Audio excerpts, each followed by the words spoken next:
ECG आप बता रही है, मैं थोड़ा उन ईसीजी का डेटा और बता देता हूं, थोड़ी डेटा चर्निंग कर देता हूं। I love data because data में ही आपकी रियल पिक्चर सामने आती है। अब आप देखिए उत्तर प्रदेश बहुत चौंका रहा है। तमाम एग्जिट पोल्स तो फेल हुए हैं, तमाम जो धुरंधर थे जो एग्जिट यूपी में एक तरफा लहर बता रहे थे, वो ये डेटा देख लीजिए बिल्कुल अलग बता रहा है। आप उत्तर प्रदेश में 80 सीटें हैं, आप वोट परसेंटेज देखिए ऑलमोस्ट बराबर आ गया है। एनडीए 42% पे है, इंडिया भी 42% पे है, अदर्स 15% पे है। ये पूरी पाई चार्ट देखिए, ये कलर ऑलमोस्ट बराबर है, आपको दिखेगा। ये चल रहा है उत्तर प्रदेश में लोकसभा चुनाव। समाजवादी पार्टी और कांग्रेस ने अच्छा इलेक्शन वहां पर लड़ा, ये तो मैंने ग्राउंड पे देखा भी है। अब गुजरात आइए, गुजरात में एक तरफा बताया जा रहा था कि गुजरात में 26 की 26 सीटें बीजेपी फिर से हासिल करेगी, लेकिन वोट शेयर कह रहा है कि अभी इसमें चेंजेस हो सकते हैं। एनडीए 62, हालांकि एनडीए काफी आगे चल रहा है, एनडीए में भी बीजेपी सबसे आगे 62% वोट शेयर। इंडिया की बात करें तो करीब 34% के आसपास, अदर्स 4% के आसपास। ये उत्तर प्रदेश और गुजरात के बाद अब बिहार आ जाइए।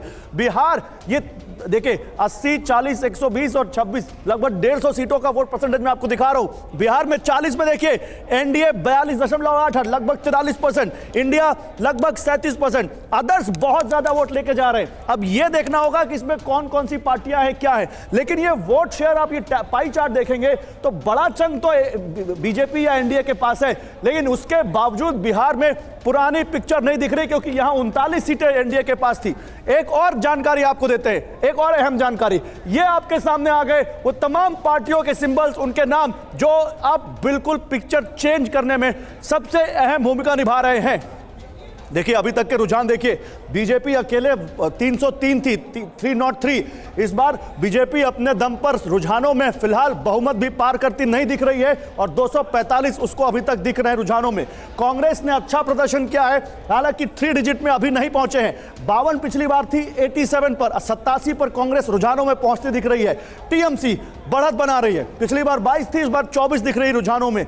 समाजवादी पार्टी ने शानदार प्रदर्शन किया है, अगर ये रुझान नतीजों में तब्दील होते हैं तो, क्योंकि पिछली बार 5 सीटों पर इनको जीत मिली थी, इस बार कहीं आगे 38 सीटों पर समाजवादी पार्टी आगे दिख रही है। अगर केवल 38 पर समाजवादी गई, कांग्रेस को मिलाएंगे तो शायद इंडिया गठबंधन एनडीए से आगे निकल जाए यूपी में। बीएसपी आइए, ये बहुत चौंका रहा है, और ये चौंकाने से ज्यादा ये चिंता जाहिर कर रहा है कि क्या बीएसपी अब मायावती की राजनीति पर कोई क्वेश्चन मार्क लग रहा है, क्योंकि पिछली बार 10 सीटें थी, इस बार 0। आम आदमी पार्टी ने भी यहां पर बढ़त हासिल की है, 1 से 4 पर जा रहे हैं। जेडीयू का प्रदर्शन निराशाजनक दिखता है रुझानों में, 16 से सीधे 4 पर आकर गिर रहे हैं। आरजेडी 0 से 7 पर आ रही है। आप देखिए जगन मोहन 12 पर आ रहे हैं, जगन मोहन को डेंट हुआ है, विधानसभा चुनावों में इसका क्या असर होगा देखना होगा, लेकिन 22 से 12 पर आ रहे हैं। टीडीपी बहुत अच्छा प्रदर्शन करते हुए 3 से सीधे 24 पर आते हुए। इसके अलावा डीएमके देखिए ऑलमोस्ट अपनी जमीन होल्ड करते हुए 23 से 24 पर है, 1 सीट का फायदा रुझानों में। बीजेडी को काफी फायदा हुआ है, 12 से 24 सीटों पर रुझानों में बीजेडी दिख रही है।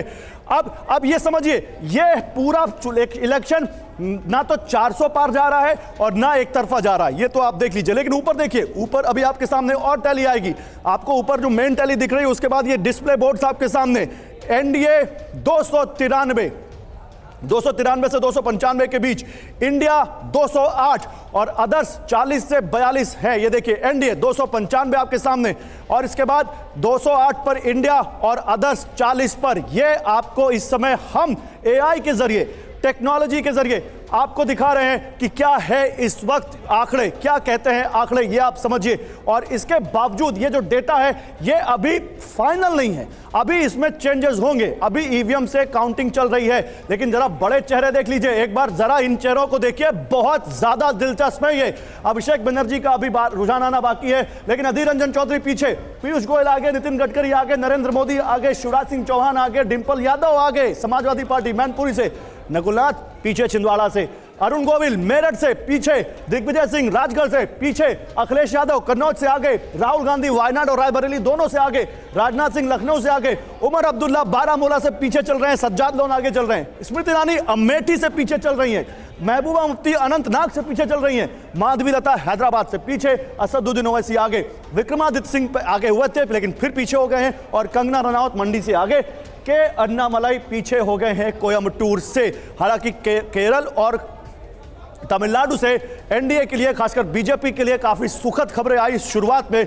अभी नंबर जैसे जैसे सेटल होंगे इनको और अच्छे से देखेंगे, लेकिन एक बार आप डेटा और जानने के लिए सीधे चलते हैं डेटा मुशाय के पास। O two Sameer. बिल्कुल, डेटा मुशाय हमारे साथ मौजूद है गौरव, और उनके पास बहुत दिलचस्प एनालिसिस है जो इस वक्त किसी के पास नहीं है, लेकिन उस पर हम जाएं उससे पहले इलेक्शन कमीशन की वेबसाइट पर जो है वो बताएंगे, लेकिन उससे पहले ब्रेकिंग। ओडिशा में मुरादाबाद से समाजवादी पार्टी की रुचि वीरा आगे। तो ओडिशा में बड़ा उलटफेर होता हुआ नजर आ रहा है। बीजेपी आगे चल रही है। ओडिशा विधानसभा में भी बीजेपी आगे। विधानसभा का ये जो देखिए सीटों का समीकरण आपके सामने, बीजेपी 34, बीजेडी 20। ये ओडिशा में बड़ा उलटफेर होता हुआ सीधे तौर पर नजर आ रहा है। बीजेपी 17, बीजेडी 1, ये चुनाव आयोग की वेबसाइट बता रही है। और चुनाव आयोग का ही हम जिक्र कर रहे थे, इलेक्शन कमीशन की वेबसाइट पर इस वक्त क्या आंकड़े नजर आ रहे हैं पार्थो? देखिए, इलेक्शन कमीशन 475 सीट्स का ट्रेंड दे चुका है। 475, ये देखिए अभी 475 में सीट टैली में देखेंगे बीजेपी 218 सीट में। ये जो नंबर है मैं फोकस करने को बोल रहा हूं, ये नंबर तो 475 में 218 ओके ये सीटों में आ गया। तो 475 का आधा अगर करेंगे तो आप समझ लीजिए 200 और 35 36 237 होना चाहिए। तो जो स्ट्राइक रेट 50% होना चाहिए, सिंगल मेजोरिटी में गवर्नमेंट होना चाहिए, उससे कम स्ट्राइक रेट में बीजेपी चल रहा है। नहीं तो ये क्या बता रहा है, 2019 वाली परफॉर्मेंस दोहरा सकती है बीजेपी या फिर उससे पीछे रह सकती है? उससे ये स्ट्राइक रेट में उससे पीछे जा रहा है, उससे पीछे जा रहा है, मतलब 273 से थोड़ा सा पीछे आ रहा है। ठीक है। और इंडियन नेशनल कांग्रेस 81, तो 475 में अभी 81 में आ गया। तो कांग्रेस का परफॉर्मेंस काफी इंप्रूव हुआ। समाजवादी पार्टी देखिए 28 सीट्स में आ गया है। अभी तृणमूल कांग्रेस 18 में आ गया है। ये बहुत बड़ी कामयाबी है समाजवादी पार्टी के लिए। 28 सीटों पर समाजवादी पार्टी आगे, तृणमूल कांग्रेस 18 सीटों पर। अभी टीडीपी बहुत अच्छा कर रहा है आंध्र प्रदेश में, तो ये नंबर इंडिया में चला जाएगा। बिल्कुल। डीएमके देखिए बहुत अच्छा कर रहा है। इधर जेडीयू अच्छा कर रहा है। अभी उद्धव ठाकरे बहुत अच्छा कर रहा है। हाँ। ठीक है सर। शिवसेना का मुकाबला जो देखिए उधर इस महाराष्ट्र के इलेक्शन हम लोग जाएंगे, इंटरेस्टिंग जो है पार्टी तो दो पार्टी में टूट गया, वोटर किसके पास रह गया। हाँ। तो ये उद्धव शिवसेना का और वोटर इनके साथ, उद्धव ठाकरे के साथ है, ये शिंदे के साथ है। बिल्कुल।